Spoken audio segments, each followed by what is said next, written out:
বাবা তো বলেছিল চাকরি তো পাবি না, এই পড়াশোনা দিয়ে কি করে খাবি জীবনে, ভেবেছিস কিছু? আমি চুপ করে থাকতাম, বাবাকে খুব ভয় পেতাম। তখন মনে মনে ভাবতাম না, আমার তো আছে রিং মাস্টার হবো বা যুদ্ধ জানোয়ার নিয়ে কিছু একটা করবো। মফস্বলের দিকে একটা শোয়ে গেছিলাম, তখন বলেছে আমাকে, তখন আমার নিজের বিয়ে হয়নি, বলছি বৌদি আসেনি।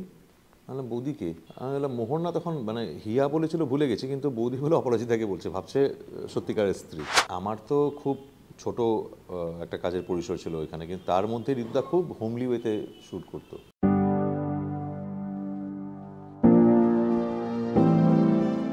প্রত্যেক মানুষের এক একটা ট্রেট থাকে, তো আমারও স্বাভাবিক একটা ট্রেট আছে।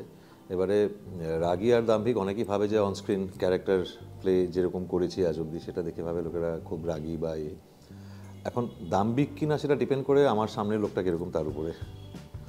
কারণ এটা খুব হার্শ ফ্যাক্ট যে মেশা ভালো, কিন্তু সেই ইজিলি মেশাটা আবার সবার কাছে একরকম নাও হতে পারে।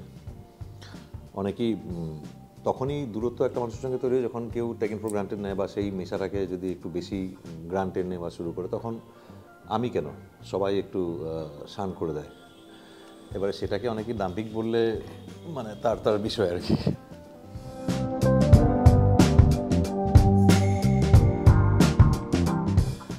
আমার যেহেতু বাইরে খুব একটা ঘুরে বেড়ানোর অভ্যেস নেই, মানে এমনি খুব একটা হপিং করে বেড়ালাম, বাইরে গেলাম, ক্লাবে গেলাম, এটা আমার খুব একটা ভালো লাগে না।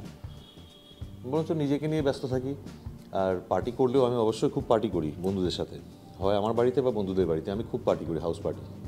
আমার খুব ভালো লাগে পার্টি করতে, কিন্তু সেটা নট নেসেসারিলি যে ক্লাবে বা পাবে বা যে কোনো একটা সেরকম টিপিক্যাল পার্টি এরিয়ায়।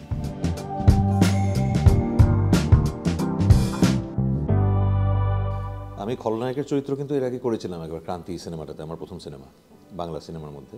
সেখানে আমি পুরোদস্তুর একজন খলনায়কের রোলই করেছিলাম, সেটা অনেকেই দেখেছে জানে। আর টেলিভিশনে যখন সিরিয়াল করি, পারিবারিক সিরিয়াল যেগুলোতে হয়, তখন তো মানে যখন হিরোইনের উপর রাগ দেখানো হয়, তখন লোকেরা ভাবে যে কেন রাগ দেখাচ্ছে। তখন লোকেরা ভাবে এরকমভাবে না বললেও হতো, আমি এরকম ফিডব্যাক পেতাম। সেখানেও লোকেরা অনেক সময় রাগ করতো, কিন্তু সেটা নায়ক হিসাবে রাগ। আর এই যখন চরিত্রটা আমার কাছে এলো অফার, আমাকে রিনাদি বললেন যে এরকম একটা ক্যারেক্টার আছে, আমি ভাবছি এটা তোমাকে নিয়ে তুমি করো এটা। আমি তখন আর দ্বিতীয়বার ভাবিনি, কারণ লীনাদির লেখায় তো আমি অনেকবার আগে কাজ করেছি, সেই বিশ্বাস থেকে আমি বললাম যে আমি করবো। আর করতেও আমার বেশ ইন্টারেস্টিং লাগছে। ওখানে অনেক প্রতিষ্ঠিত শিল্পীরা ওখানে আছে বম্বে, তাদের সঙ্গে কাজ করার অভিজ্ঞতাটাও খুব ভালো। সুতরাং আমার বেশ মজা লেগেছে করতে।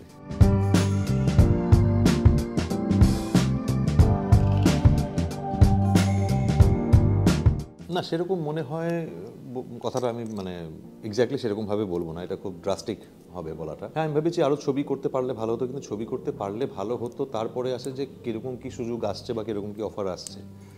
যোগাযোগ আর ডেস্টিনিও একটা ম্যাটার করে। মাঝখানে ভেবেছিলাম যে সিনেমার জন্য কিছু যদি আসে, কিন্তু যেগুলো এসছিল কিছু কিছু করেছি, কিছু কিছু সেরকম আমার অতটা ইন্টারেস্টিং লাগেনি।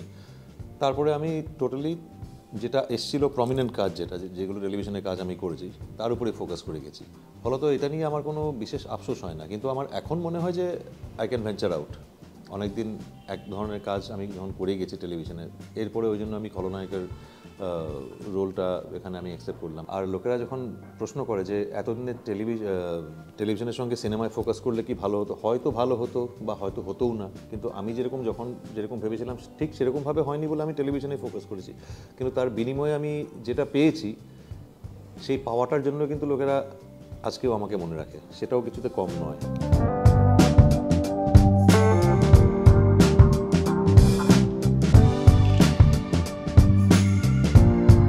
অপরাজিতার সঙ্গে আমি বহুকাল কাজ করেছি, কারণ ওরও প্রথম সিরিয়াল ছিল, আমারও প্রথম সিরিয়াল ছিল। আমরা তখন দুজনেই নতুন ছিলাম, তখন থেকে আমার তার সঙ্গে খুব ভালো অ্যাসোসিয়েশন। আর সবার সঙ্গে তো সমানে ওটা থাকে না, কিন্তু অনস্ক্রিন কাজটা করার সময় আমি এটাই মাথায় রাখি যাতে ফেক না লাগে, বা আর এটার জন্য আমি আলাদা করে এফোর্ট দিয়ে কিছু করি তা নয়।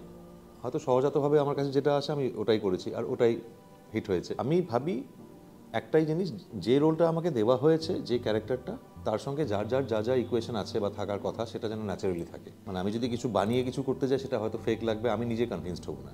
এবারে আমি যেরকমভাবে মেন্টালি পারসিভ করি, সেরকমভাবেই আমি ওটাকে অনস্ক্রিন করার চেষ্টা করি।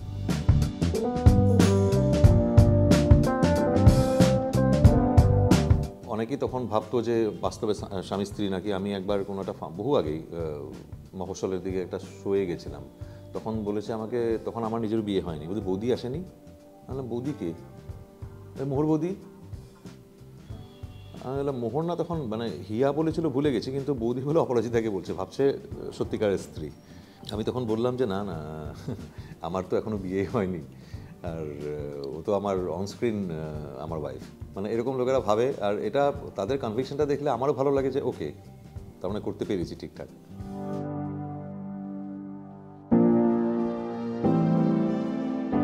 গুজব সবার নামে ওঠে, মানে মানুষের তো একটা জিনিস ভেবে নেয়, দেখে দেখে দেখে দেখে তাদের মনে ভেবে নেয়। আমি যেটা ভাবি যে ঠিক আছে, কাজটা সফল হয়েছে, তাই মানুষের মনে সেই ছাপটা পড়েছে। আর বাকি রইলো যেটা কন্ট্রোভার্সি, সেটা অনেক ক্ষেত্রে নেগেটিভ কন্ট্রোভার্সি না হওয়া মানেই ভালো। এবারে এটাকে কিভাবে মেনটেন করছি সেটাও আমি কিছু এফোর্ট দিয়ে কিছু করিনি কখনো। আমি যেরকম সেরকমই থাকি, বাকিটা নিজেই হয়ে যা হওয়ার।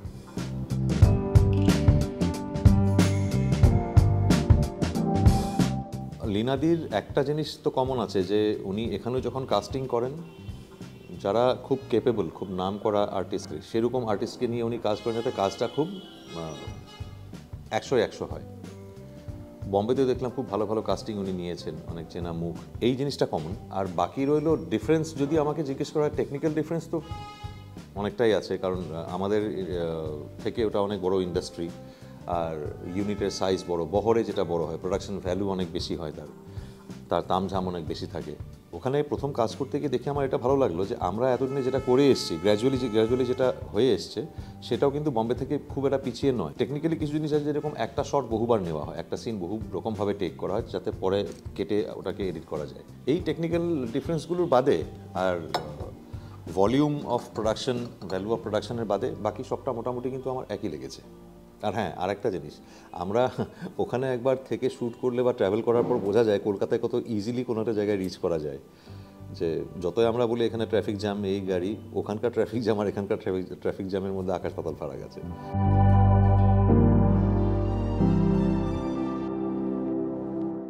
না, কাজ যেখানে বেশি করে থাকবে বা যেখানে কাজের প্রেশার থাকবে, সেখানে তো একটা বেস মানুষকে বানাতেই হয়, নাহলে বারবার ইয়ে করা সম্ভব নয়। আপাতত আমি এখন এখান থেকে যাতায়াত করছি, জবে জবে লাগছে।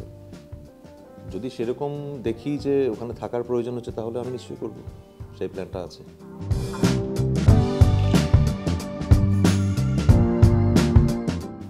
কাঙ্গনার সঙ্গে আমার কাজের অভিজ্ঞতা খুবই ভালো, কারণ ওর ডিরেকশনে আমি কাজ করেছি।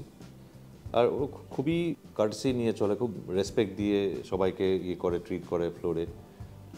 আমার খুব ভালো লেগেছিল যখন কাজ করতে যায়, তখন সিনগুলো বোঝানোর পর প্রত্যেকটা শট আমাকেও ওকে হওয়ার পর স্যার আইয়ে দেখিয়ে, আপকো আচ্ছা লাগা, ইয়ে লাগা, কনসা শট আচ্ছা লাগা, এরকমভাবে ওপিনিয়ন চাইতো, মানে যে আমার কোনটা ভালো লেগেছে বা ওর যেটা ভালো লেগেছে আমাকে বলে, এটা এটা ঠিক আছে না, ওটা ঠিক আছে, এরকম ধরনের, মানে এত ভালোভাবে ওরা ট্রিট করে, মানে খুব অনার্ড লাগে। আর স্ক্রিন শেয়ার তো ওর সঙ্গে করিনি, কারণ ওই গল্পেতে মানে দেখানো হয়নি যে ইন্দিরা গান্ধী আর মুজিবুর রহমান এক ফ্রেমে আছে, এটা দেখানো হয়নি। আরেকটা জিনিস দেখলাম, যেহেতু মুজিবুর রহমান একটা বাঙালি চরিত্র, আর সেখানে বাংলা আমি যতটা বুঝি বা জানি, সেখানে অতটা কেউ জানে না, তাই বাংলার ডায়লগের উপরে কিন্তু আমার থেকে পরামর্শ নিত, যে ওখানে হিন্দিতে করে বাংলায় এসছে, কিন্তু সেটা হয়তো আর একটু পোক্ত হলে ভালো হবে। তখন আমি যখন বলতাম এটা এরকমভাবে বললে, বাংলায় যদি নিতে হয় এরকমভাবে নিলে ভালো হয়, হ্যাঁ হ্যাঁ হ্যাঁ, ইয়ে কিজিয়ে ও কিজিয়ে, এরকমভাবে করার পর যখন ডাবিংয়ের সময়, যখন ডায়লগগুলো এসেছিল, কিছু কিছু ভয়েস ওভারের ইয়ে ছিল, যে দু একটা লাইন এরকম ভয়েস ওভার টাইপের ছিল, মুক্তিযুদ্ধের সময় দেখানোর সময় দেখাবে ডাবিংয়ের সময়, তখন হিন্দিতে লাইনটা লিখে এসছে। আমি বললাম ডায়লগটাতে হিন্দিতে হবে না বাংলায়?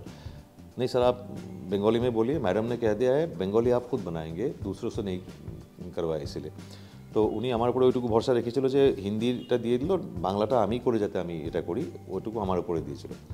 আর যখন আমরা শ্যুট করছিলাম গুয়াহাটির কাছে একটা জায়গায়, নদীর ধারে, ওখানে আমারই বাংলাদেশের লোককে অ্যাড্রেস করা একটা সিন ছিল। ওখানে একটা বাচ্চা বাঙালি মেয়ে ছিল, তার ডায়লগ ছিল কিছু। এবারে সেই ডায়লগটা বলার সময়, যেহেতু বাচ্চা, তাকে শিখিয়ে দেওয়ার পর যেরকমভাবে বলছে, এবার আমি যখন শুনলাম, তারপর কাঙ্গনাকে বললাম যে এরকমভাবে গ্যাপটা না দিয়ে এইভাবে বললে একটু ভালো হয়। सर आप उनको सिखा के दीजिए, आप जैसा ठीक लगे वैसा हम ले लेंगे। এতটা লিবার্টি পেয়ে আমার খুব অনার্ড লেগেছে ফ্র্যাঙ্কলি, কারণ যেহেতু ভাষাটার উপর ওদের দখল নেই, আমার দখল আছে, এই বিশ্বাসটা ওরা রেখেছে।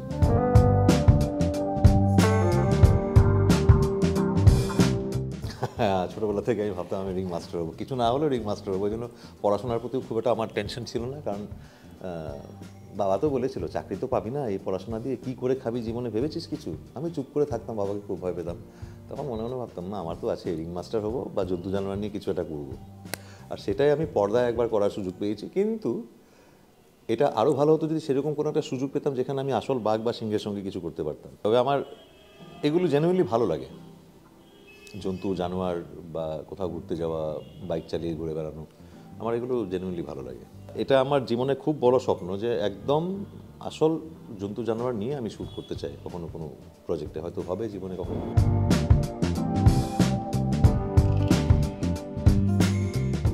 না, থ্যাঙ্কফুলি আমি সেরকম কোনো বেশি রিস্কি কিছু ফেস করতে আমাকে হয়নি। তবে হ্যাঁ, একবার বহু বছর আগে, আজকালকার মতো ইনফ্রাস্ট্রাকচারও হয়নি তখনও, এই এখন তো সাতকোশিয়া গর্জ অনেকেই জানে, মহানদীর ধারে ওড়িশায় সাতকোশিয়া গর্জের ইকো ক্যাম্প আছে। আমরা যখন গেছিলাম তখন একদম ক্যাম্প নদীর ধারে, উপরে বাইক আমরা পার্ক করতাম জঙ্গলের ওই পাশে। কয়েকদিন ছিলাম। একদিন আমরা বাইক নিয়ে পুরো জঙ্গলটা ঘুরবো বলে বেরিয়েছি। তখন বেলা করে বেরিয়েছি, ফিরতে ফিরতে সন্ধে হয়ে গেছে। তখন ফেব্রুয়ারি মাস ছিল, ঠান্ডা আর বৃষ্টির মধ্যে আটকে পড়েছিলাম জঙ্গলের মধ্যে। রেনকোট টেনকোট কিছু ছিল না। সেই জঙ্গলের মধ্যে, মানে কি পাহাড়ি জঙ্গল, মানে পাহাড় জঙ্গল এরকম দিয়ে আপ অ্যান্ড ডাউন, আর এঁটেল মাটির রাস্তা। বাইক এদিক স্লিপ করছে, ওদিকে স্লিপ করছে, ধামধুম করে সবাই পড়ছে। আমি খালি মনে মনে ভাবছি বাইক থেকে না পড়লে হলো, আমার জন্য নয়, কাদার উপরে পড়লে তো কিছু হয় না, কিন্তু বাইকটার যেন ক্ষতি না হয়। এত বৃষ্টি পড়ছে, কিছু দেখতে না পেয়ে দাঁড়িয়ে রয়েছে একটা জায়গায় ভিজতে ভিজতে জঙ্গলের মধ্যে। এই বৃষ্টির জন্য হাতি জঙ্গলের ভিতরে ঢুকে গেছে, কিন্তু ডাল ফাল ভেঙে রেখেছে। তখন আমি যা আমার সামান্য অভিজ্ঞতায় জানতাম যে পালে বাচ্চা যদি থাকে দলের মধ্যে, তাহলে হাতি অনেক সময় ডাল ভেঙে ফেলে দেয়, যাতে কেউ পিছনে থাকলে তারা যেন না আসে, কারণ they are very protective of their family and children. এবারে বুঝলাম যে হাতি ডাল ভেঙেছে মানে নিশ্চয়ই বাচ্চা টাচ্চা আছে, অ্যাগ্রেসিভ হয়ে যেতে পারে। এবারে রাস্তায় হাতি পড়তেও পারে, পড়লে দেখা যাবে। কিন্তু বৃষ্টির মধ্যে আটকে আটকে তখন দেখেছি। তারপরে হাতি, যখন আমরা ওখান থেকে ফাইনালি বেরোলাম, তখন দেখলাম হাতি ছিল না, জঙ্গলের মধ্যে ঢুকে গেছে বৃষ্টির জন্য।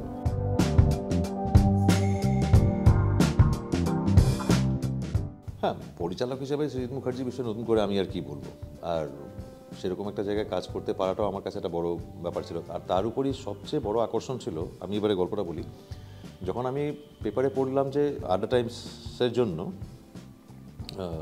ফেলুদা সিরিজটা হচ্ছে আর প্রডিউস করছে রানী, মানে নিশপাল সিং রানী। আমি সঙ্গে সঙ্গে রানীকে SMS করলাম যে আমি এখানে কাজ করতে চাই। তখন রানী বললো, খানিক্ষণ বাদে মেসেজ করলো যে production team will get back to you.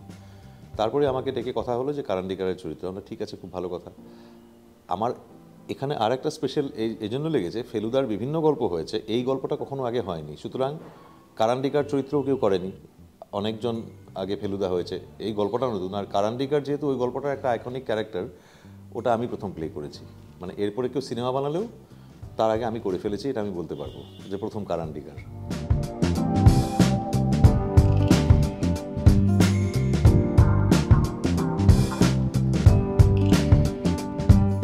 Yes, আমার ঋতুদার একটা ছবিতে কাজ করার সুযোগ হয়েছিল বহু আগে, কিন্তু ব্যাড লাক, তারপরেই উনি পরের বছর উনি চলে যান।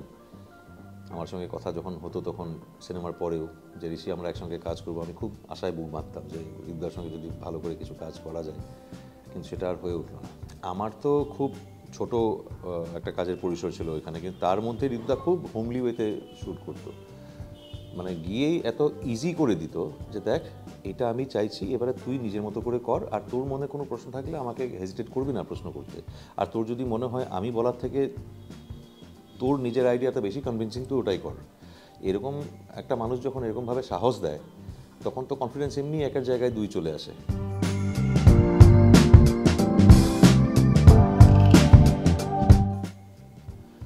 হ্যাঁ, হয়তো বহু কাজের, এবারে পার্টিকুলার এখন কি বলবো, এখনই বলার মতো কিছু মনে পড়ছে না, কিন্তু হয়তো এমন ভালো কাজ হয়তো কিছু হতে পারতো, কিছু কথা হয়ে হয়ে হয়তো হলো না।